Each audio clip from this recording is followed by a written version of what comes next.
done it with the stroke unit, why we've done it with the coronary unit, why we did it with children a number of years ago. It's because these people are trained and have experience of children's medicine.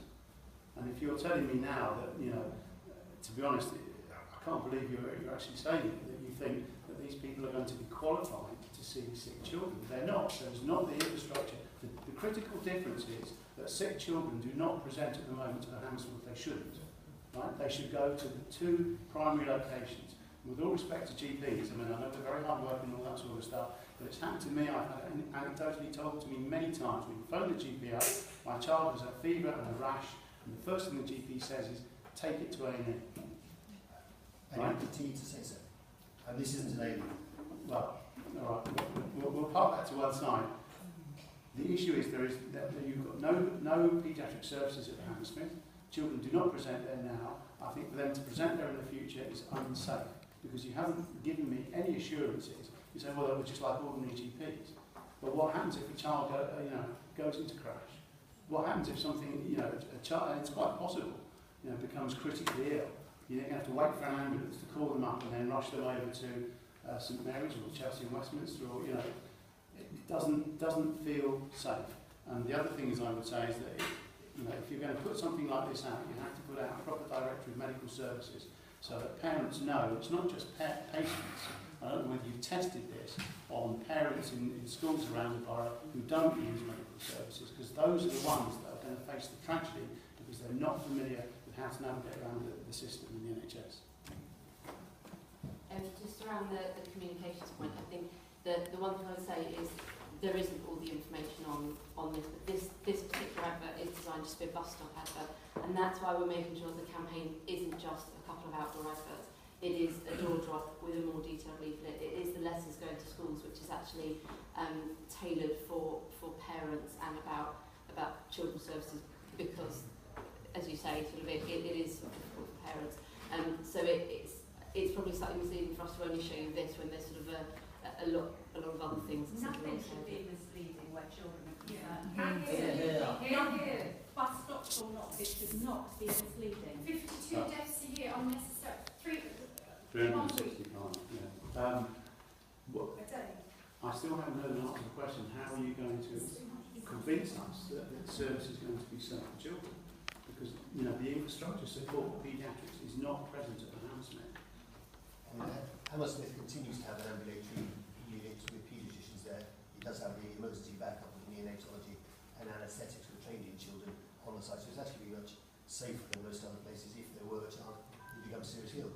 The vast majority of children with infections go to general practice. That's where they're dealt with, they're managed very effectively, the vast majority of cases.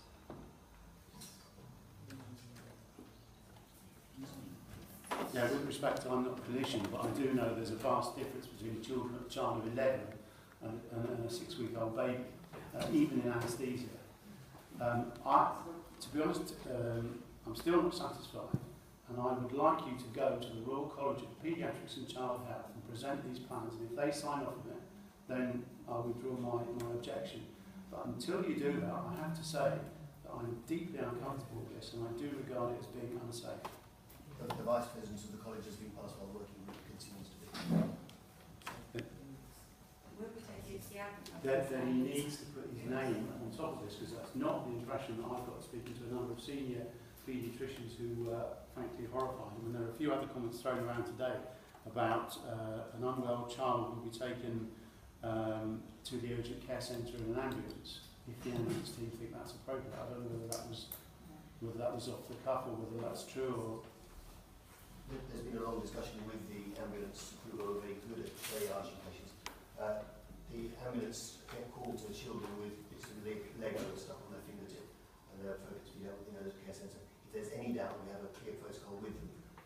As you say, if somebody's ill or appears to be ill, they go to an A&E department as appropriate. There are some very minor conditions that ambulances get called to.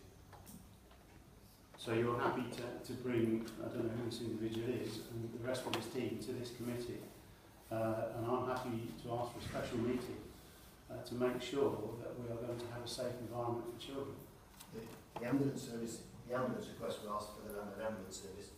We were hesitant about that, but they were very specific. There are some children, they're very clear, don't need to go to an A&E department. No, sorry, that's not the point I'm making. That was a side point. I'm just trying to understand the point about the child in the ambulance. The point I'm trying to make is that, you know, we need to make sure that you have enough properly educated medical clinicians on site to be able to treat children. And at the moment, I have not heard any evidence from you to say that you have the sufficient level of expertise on site to do that. And I haven't heard that you have the full backup. I mean, we talked about Queen Charlotte's, but, you know, as I said, there is a vast difference between a 6-week-old child and an 11-week-old child. And there are issues around you know, meningitis and scarlet fever and a whole host of other issues that specialist paediatricians do recognise. And I think they would be, you know, distressed to hear your comment that they miss it as often as GPs do, because I don't think that's the case. I'm afraid the evidence is on my side. I'm very happy to get the experts